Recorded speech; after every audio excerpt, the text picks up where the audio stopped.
Assalamualaikum.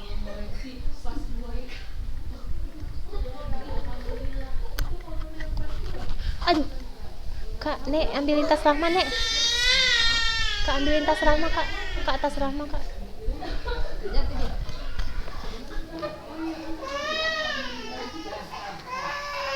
Lontang ya, Nek? Lontang.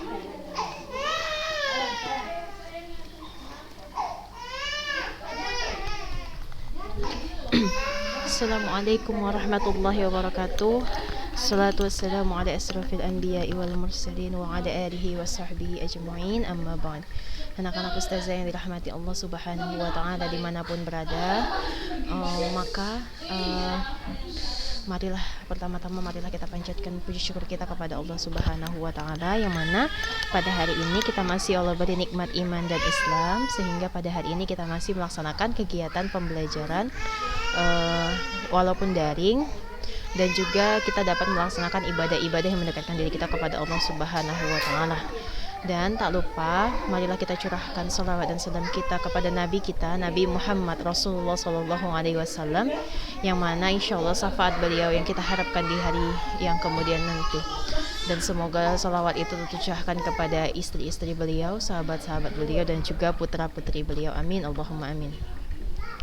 Baik nak, kita lanjutkan pembelajaran kita minggu lalu, karena pembelajaran kita yang minggu lalu itu kita sudah masuk ke dalam bab 2, yaitu tentang organisasi tingkat jaringan. Di mana organisasi tingkat jaringan itu adalah kumpulan dari sel-sel yang memiliki struktur dan fungsi yang sama, atau yang menjalankan fungsi yang sama. Jadi jaringan itu tidak, di pengertiannya bisa kita ambil kesimpulan bahwasanya jaringan itu tidak hanya satu jenis, tetapi banyak jenisnya. Ada jaringan ini dan sebagainya. Maka dari itu Ustazah harapkan kepada ananda sekalian untuk lebih fokus lagi untuk belajar agar bisa dipahami, karena jaringan ini untuk memahaminya selain menghafal namanya, juga memahami ciri-ciri dan juga fungsinya. Karena apabila tidak fokus, maka nanti akan bingung-bingung, karena istilah-istilah dalam nama-nama jaringan ini sangat banyak begitu. Nah, minggu lalu kita sudah membahas tentang jaringan yang paling luar daripada jaringan dewasa.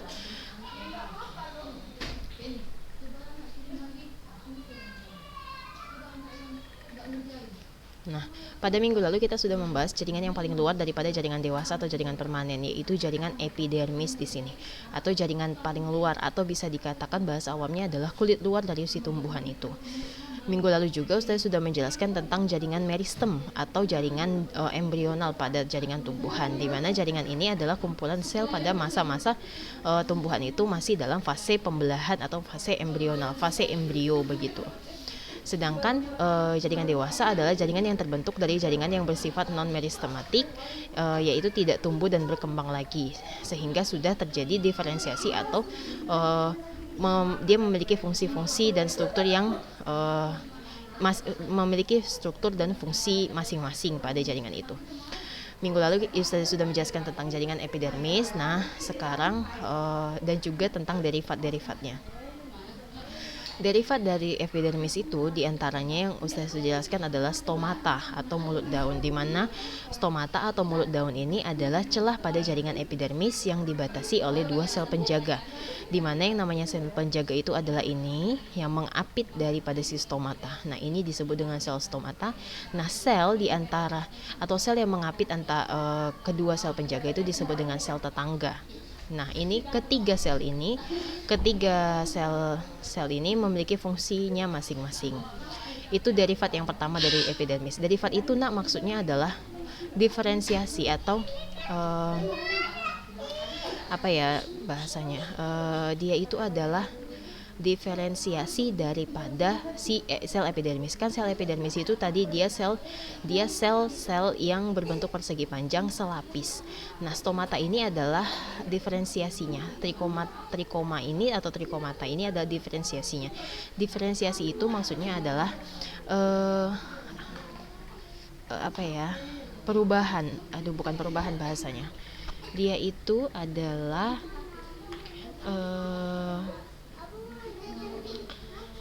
perkembangan. Nah, dia itu adalah perkembangan dari sel-sel epidermis sehingga terbentuklah stomata, kemudian trikomata sesuai dengan jenis-jenis si tumbuhannya. Apabila misalnya tumbuhan itu adalah tumbuhan mawar, maka yang diferensiasi atau perkembangan dari sel epidermisnya adalah dengan membentuk duri, sehingga untuk sebagai perlindungan daripada si bunga mawar tadi begitu. Jadi dia itu perkembangan dari sel epidermis. Di antaranya ada stomata, kemudian ada trikomata. Nah, trikomata itu adalah rambut-rambut. Ada rambut akar, bisa dia itu di akar, bisa di batang, bisa di daun, dan juga bisa di bunga. Di bunga itu contohnya adalah pada bunga Rafflesia arnoldi, karena bunga sebagai bentuk perlindungan diri karena dia tidak memiliki daun dan batang yang sejati tapi masih semu, sehingga pada bunganya lah terdapat trikomata. Kemudian trikomata itu terbagi atas dua. Yang pertama adalah trikomata non glandular dan trikomata glandular. Maksudnya trikomata non glandular itu adalah rambut pelindung yang selnya tidak mengeluarkan sekretoris, yang selnya tidak mengeluarkan cairan. Sekretoris itu adalah cairan. Sementara trikomata glandular adalah rambut pelindung atau duri pelindung yang selnya mengeluarkan sekretoris. Nah, misalnya Ananda bisa lihat langsung, itu biasanya ditemukan kalau trikomata ini yang paling mudah ditemukan adalah pada daun buah terong, daun tanaman terong. Nah, daun tanaman terong itu kan berduri-duri dia permukaannya. Nah, itu adalah diferensiasi atau perkembangan lebih lanjut dari epidermis si daun terong tadi. Gunanya untuk apa? Sebagai alat pelindung apabila ada organisme lain yang menyerang daun tersebut atau yang menyerang tanaman tersebut begitu. Nah, kita bahas fungsi trikomata. Di antaranya yang pertama adalah jelas mengurangi penguapan, kemudian meneruskan rangsangan, kemudian fungsi yang ketiga adalah mengurangi gangguan hewan dan manusia. Itu dia tadi fungsinya sebagai alat untuk melindungi dari gangguan hewan dan manusia. Kemudian membantu penyebaran biji. Nah, kemudian selanjutnya fungsi dari trikomata adalah membantu perkecambahan biji, membantu penyerbukan bunga, dan alat untuk memanjat. Itu dia fungsi dari trikomata. Selanjutnya, derivat selanjutnya dari sel epidermis atau perkembangan lebih lanjut dari sel epidermis, diantaranya ada spina atau duri. Nah, spina ini terdapat di bagian batang saja, hanya terdapat di bagian batang. Bisa dilihat di tanaman mawar. Begitu. Itu adalah diferensiasi atau derivat daripada sel-sel epidermis si batang dari mawar atau batang dari tumbuhan itu, gitu. Spina terbagi atas dua, spina palsu dan spina asli. Spina palsu disebut dengan emergensia. Emergensia adalah duri yang dibentuk oleh jaringan subepidermis atau korteks. Contohnya misalnya pada duri mawar. Jadi dia itu dibentuk atau merupakan perkembangan lebih lanjut daripada jaringan subepidermis atau pada bagian korteksnya. Contohnya itu adalah pada tanaman mawar. Apa bahasa Latin mawar, Nak? Rosa sp. Kemudian ada spina asli. Nah, spina asli atau duri asli ini adalah duri yang terbentuk oleh jaringan dari dalam stele batang. Jadi kalau Ananda sekalian nanti baca buku tentang struktur daripada batang, ada nanti korteks, kemudian ada stele batangnya. Nah, spina asli atau duri asli adalah duri yang keluar atau duri yang terbentuk oleh jaringan dari dalam stele batang. Contohnya adalah pada duri bunga bougainville. Bunga bougainville itu bunga kertas, bunga kertas yang sering kali ada di halaman-halaman orang. Maksudnya adalah seringkali ditanam-tanami oleh masyarakat begitu, bunga bougainville atau bunga kertas. Nama latinnya adalah bougainville. Kemudian derivat selanjutnya daripada sel epidermis adalah filamen. Nah, filamen ini adalah lapisan sel mati di dalam bagian jaringan epidermis pada akar gantung atau akar udara. Nah, filamen beserta epidermis disebut epidermis ganda atau multiple epidermis, yang mana dia ini berfungsi untuk penyimpanan air. Contohnya pada akar anggrek begitu. Jadi pada akar anggrek itu kan warnanya warna putih ya. warna putih. Nah, pada akar anggrek itu terdapat filamen, nah, lapisan sel mati di bagian dalam jaringan epidermis pada akar gantung atau akar anggrek, akar udara. Kan anggrek itu akarnya akar udara. Fungsinya adalah untuk sebagai penyedia air. Makanya itu anggrek itu dia tidak ditanam di tanah atau tidak ditanam di media air, tetapi di media udara, sehingga akarnya itu memang diciptakan khusus untuk berfungsi sebagai tempat penyimpanan air, karena dia tadi media tanamnya adalah media udara, bukan media tanah ataupun air. Ada juga yang anggrek tanah, tetapi kebanyakan anggrek itu dia adalah akar udara, begitu. Itu jadi derivat yaitu filamen. Derivat selanjutnya dari sel epidermis yaitu adalah sel kipas atau motor sel atau bulliform cell. Nah, sel kipas ini ada pada rumput teki, tapi ini juga ada pada beringin. Lupa Ustazah, beringin. Ada pada dia itu pada tanaman beringin yang daunnya agak tebal. Nah, itu sangat jelas sel kipasnya. Dulu Ustazah waktu kuliah sudah mengamati sel kipas ini, dan pada daun itu sangat banyak sel kipasnya, begitu. Nah, kita bahas sel kipas atau motor sel itu adalah alat tambahan atau perkembangan dari sel epidermis yang terdapat pada daun famili Gramineae. Gramineae itu misalnya contohnya adalah bambu Saespe, serta famili Cyperaceae. Cyperaceae itu rumput-rumputan, rumput teki misalnya. Nah, fungsi dari sel kipas itu adalah untuk menyimpan air. Nah, bila terjadi penguapan yang relatif besar, maka sel kipas itu akan mengempis sehingga daun menggulung untuk mengurangi penguapan. Apabila dalam keadaan tidak menguntungkan, maka sel kipas itu akan menggulung, nah, akan mengempis sehingga mengurangi penguapan dari si tanaman. Ini dia bentuk dari sel kipas atau bulliform cell. Nah, selanjutnya ada sel kersik namanya. Nah, sel kersik itu adalah sel epidermis yang berisi kristal kersik atau silika atau SiO2 pada Gramineae. Gramineae itu tadi contohnya adalah pada bambu. Nah, contohnya pada bambu, pada tebu. Nah, itulah yang menyebabkan batangnya menjadi keras. Begitu. Itu namanya sel kersik. Itu dia tadi beberapa derivat daripada sel epidermis, atau derivat itu bahasa lainnya adalah diferensiasi atau perkembangan lebih lanjut daripada si sel epidermis, begitu. Itu dia tentang jaringan epidermis. Kemudian kita masuk ke jaringan parenkim. Jaringan parenkim itu disebut dengan jaringan dasar, nah, karena yang pertama dia itu menyusun sebagian besar jaringan pada akar, batang, daun, dan buah. Nah, sel parenkim itu boleh dicatat, sel parenkim itu merupakan jaringan yang terdistribusi secara luas pada tumbuh-tumbuhan. Makanya itu dia disebut dengan jaringan dasar. Nah, parenkim berupa sel-sel hidup yang berdinding tipis yang tersusun dari selulosa. Nah, sel-sel parenkim itu biasa bersifat isodiametrik, nah, atau bentuk yang teratur dengan diameter yang sama. Maksudnya bentuknya hampir-hampir sama ukurannya. Nah, terkadang dia melengkung dan atau memanjang. Nah, ruang antar selnya bisa ada, bisa juga tidak ada. Nah, pada daun atau batang yang lunak, sel parenkim itu dapat mengandung kloroplas, makanya disebut dengan klorenkim. Pada tumbuhan air terdapat rongga udara yang cukup besar, di antaranya sel parenkim yang disebut dengan aerenkim.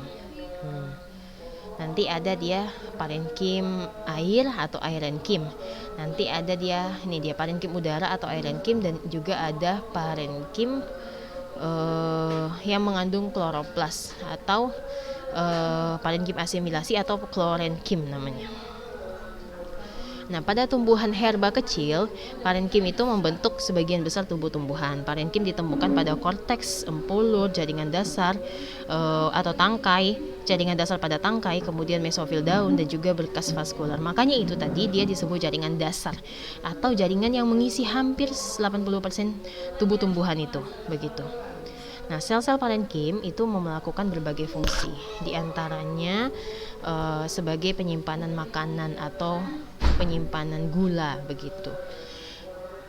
Ciri-cirinya tadi saya sudah sebutkan, kita ulangi lagi, sel-selnya itu merupakan sel-sel hidup atau berukuran besar dan tipis. Umumnya berbentuk segi enam. Dia memiliki banyak vakuola, makanya itu tadi dia sebagai pusat penyimpanan makanan atau pusat penyimpanan pati. Selanjutnya, sel-sel parenkim itu letak inti selnya itu mendekati dasar sel dan juga mampu bersifat meristem atau membelah terus. Dan juga memiliki ruang antar sel. Nah, parenkim yang memiliki klorofil disebut dengan klorenkim. Ini dia nak gambar dari parenkim itu. Ini. Nah, berdasarkan fungsinya dibedakanlah si jaringan parenkim ini. Berdasarkan fungsinya, jaringan parenkim itu dibedakan atas 6. Di antaranya yang pertama adalah parenkim asimilasi. Parenkim asimilasi, jelas ya, adalah asimilasi itu adalah pembentukan dengan menggunakan atau melalui proses fotosintesis. Nah, parenkim asimilasi adalah jaringan parenkim tempat pembuatan zat-zat makanan melalui proses fotosintesis. Nah, parenkim penimbun adalah parenkim yang menyimpan cadangan makanan. Namanya aja udah jaringan parenkim penimbun ya, nak. Jadi dia tempat penyimpanan makanan.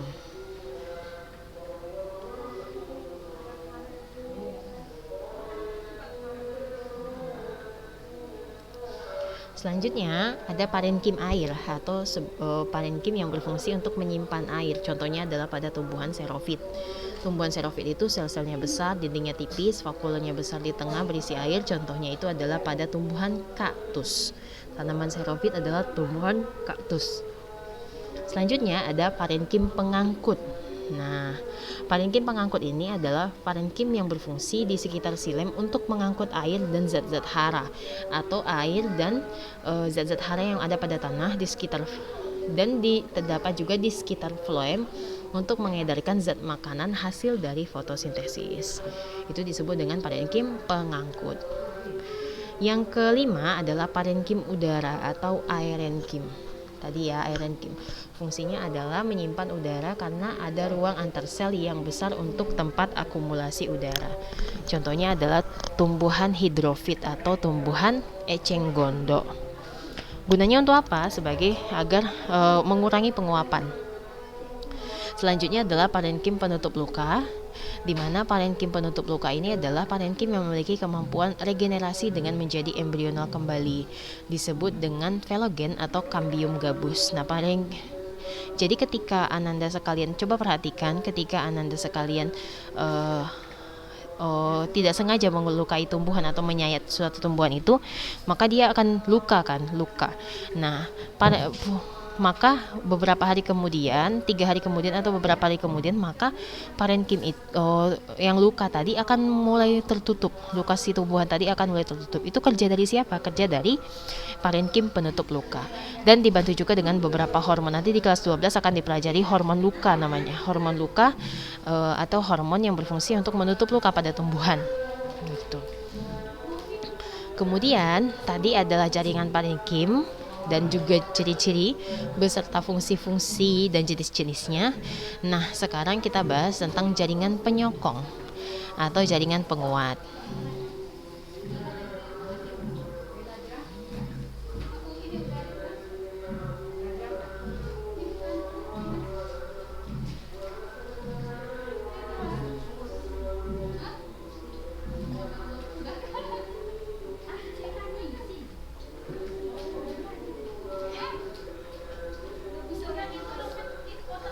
Nah, jaringan penyokong atau jaringan penguat adalah jaringan yang umumnya terdiri dari sel-sel berdinding tebal serta mengandung lignin.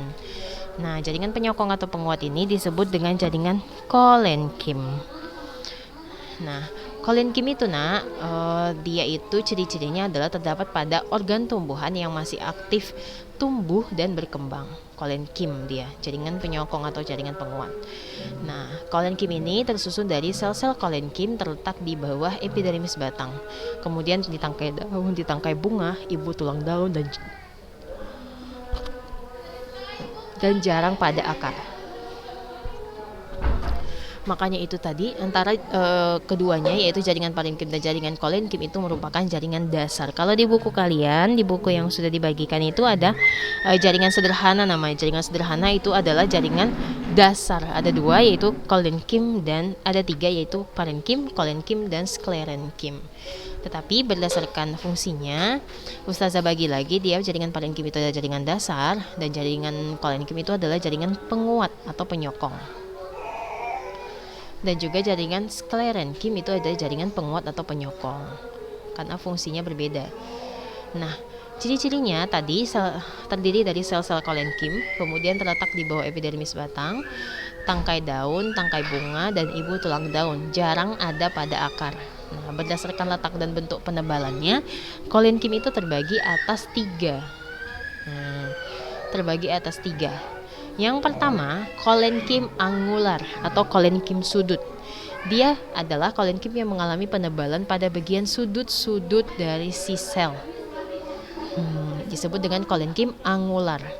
Nah, yang kedua adalah kolenkim lamelar. Ini dia ya nampak penampangnya nak dari kolenkim angular. Kemudian yang kedua adalah kolenkim lamelar atau kolenkim papan. Dia mengalami penebalan pada dinding sel yang tangensial.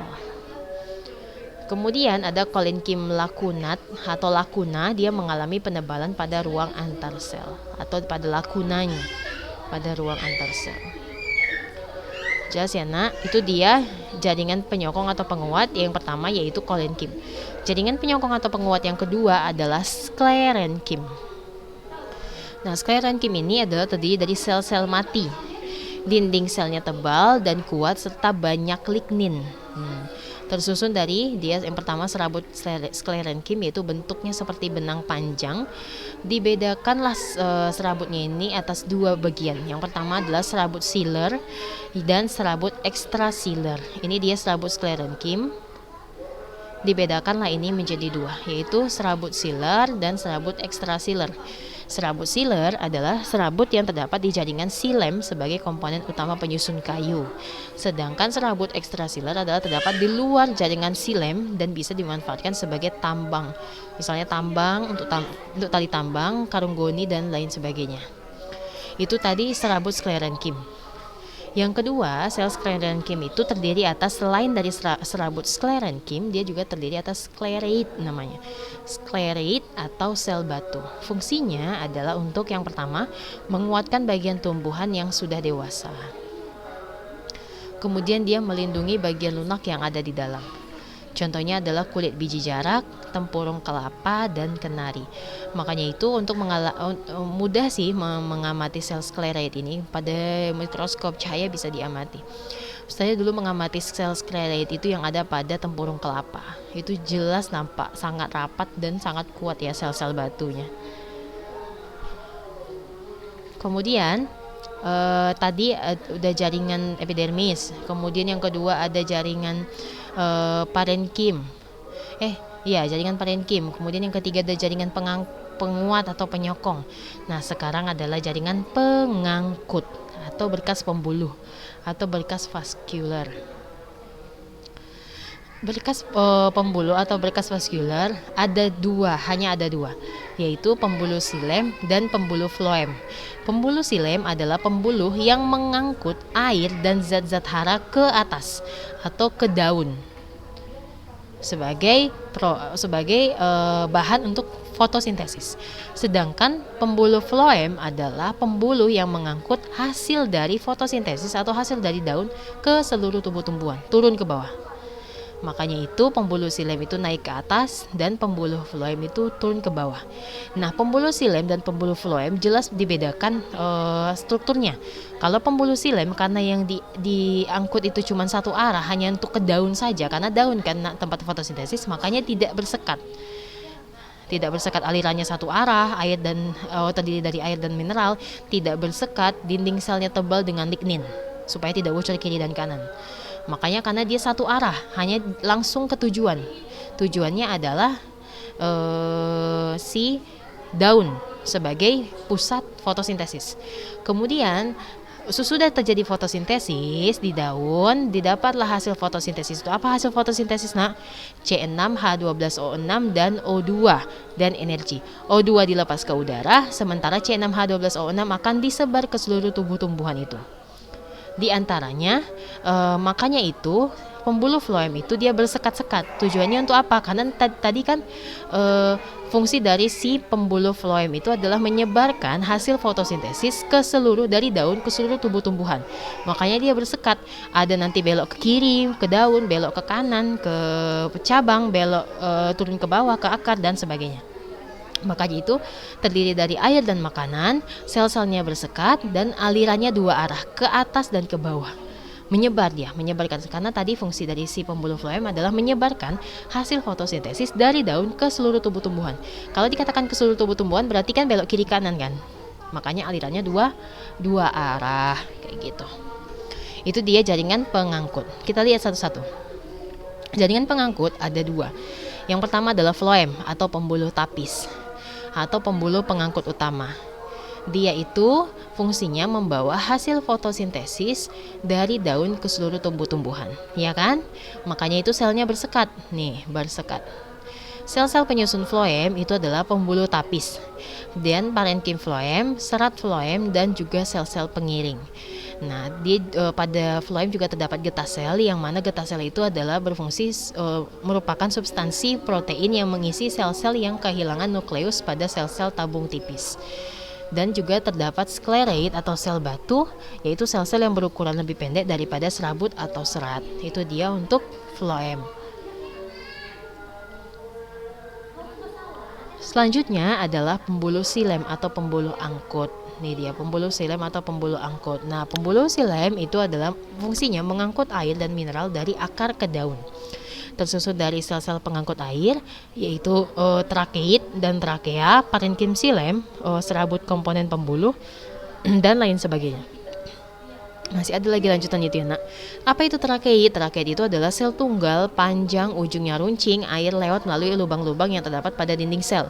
Sedangkan trakea adalah sel tersusun memanjang, ujung satu berdekatan dengan pangkal sel lain, bagian lateral terbuka sehingga dapat mengalirkan air dan garam mineral dari akar ke seluruh tubuh tumbuhan. Karena itu dia fungsinya dari si silem kayak gitu. Nah, berdasarkan tipe-tipe letak atau letak-letak dari si berkas pengangkut itu, ada dua kan berkas pengangkut, yaitu silem dan floem. Berdasarkan letak dari si silem dan floem itu terbagilah pembuluh angkut itu atau berkas pengangkut itu terbagi atas dua. Yang pertama adalah tipe konsentris atau tipe lingkaran atau tipe radial, di mana di situ juga dibagi lagi atas dua, yaitu tipe amfifasal, yaitu di mana floem dikelilingi oleh silem. Di dalam silem ada floem. Jadi floem itu dikelilingi oleh silem. Contohnya ada pada tanaman paku. Dan juga yang kedua dari tipe konsentris ini adalah tipe amfikribal, di mana silem dikelilingi oleh floem. Kebalikannya. Contohnya adalah batang tanaman paku.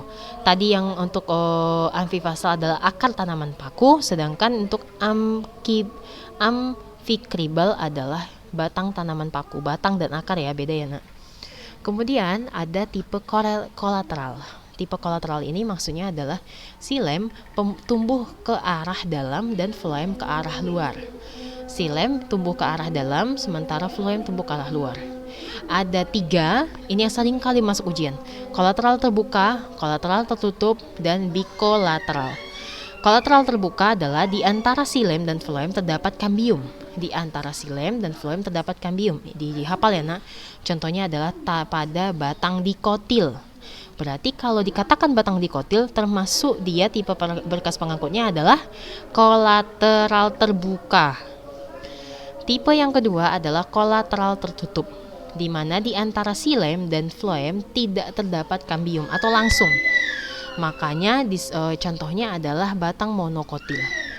Makanya itu batang monokotil disebut dengan tipe berkas pengangkut kolateral tertutup, atau silem dan floemnya merupakan tipe kolateral tertutup. Ada yang ketiga yaitu bikolateral, di mana bikolateral ini adalah silem diapit oleh floem. Silem diapit oleh floem, hampir sama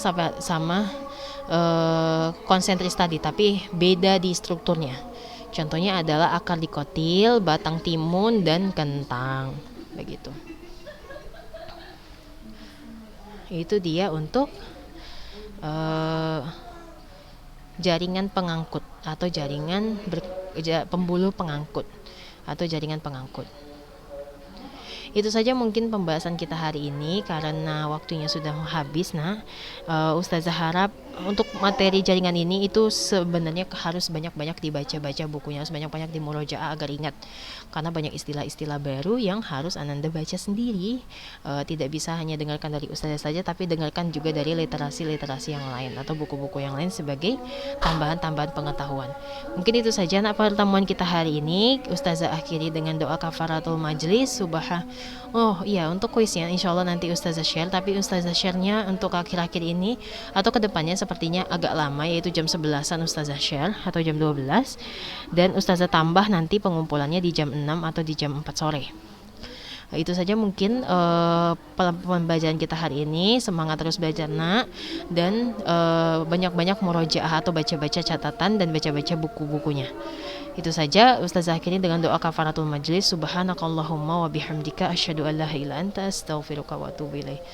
Assalamualaikum warahmatullahi wabarakatuh.